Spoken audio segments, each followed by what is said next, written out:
much as I respect you, Dr. Fauci, I don't think you're the end all. I don't think you're the one person that gets to make a decision. We don't know everything about this virus, and we really better be very careful, particularly when it comes to children. Boyd said learning might look different now and in the future, but says teachers never stopped putting students first. Our educators are working their behinds off in order to make sure they are doing everything they possibly can for the students. Greg Lee, KTVU, Fox 2 News. A new Washington Post poll released today rates governors across the country on the management of the coronavirus pandemic in their states. Ohio Governor Mike DeWine got the highest approval rating at 86%. He moved aggressively to close down his state and has been cautious about lifting restrictions. New York Governor Andrew Cuomo got the second highest rating at 81%, followed by California Governor Gavin Newsom with 79%.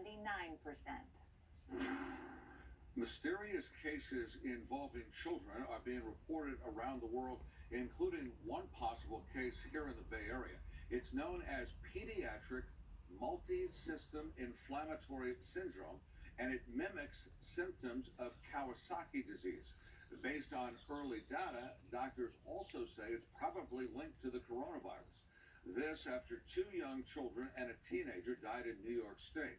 Experts here say a 6-month-old baby in the South Bay tested positive for the virus in March. The baby girl has since gone home and passed a 14-day quarantine. It's still not clear if she's dealing with the same illness as the children in New York.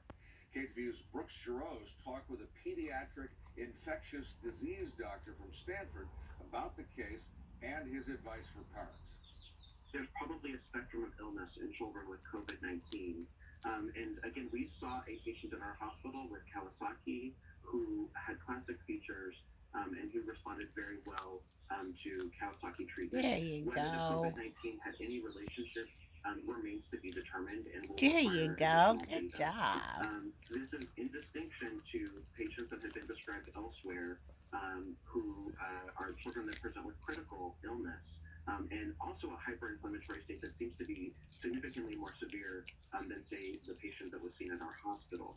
So just so that people understand that this is likely a continuum and that this may even represent a distinct disease that's being described by Good girl. others Clean in those the teeth. United Kingdom. I think it's also really important to reemphasize that if parents are worried, they should contact their pediatrician, especially for things like fever. Again, children will continue to have the usual childhood infections that we've been seeing for centuries. They will continue to have ear infections and strep throat, and so we want to make sure that all of those are diagnosed in a timely fashion. And then I would just also reemphasize that preventative care, including vaccination, is critically important. There is some emerging data Yay, we that brushed your vaccination teeth. dropped with the advent of COVID-19 because people may have Yay. been worried or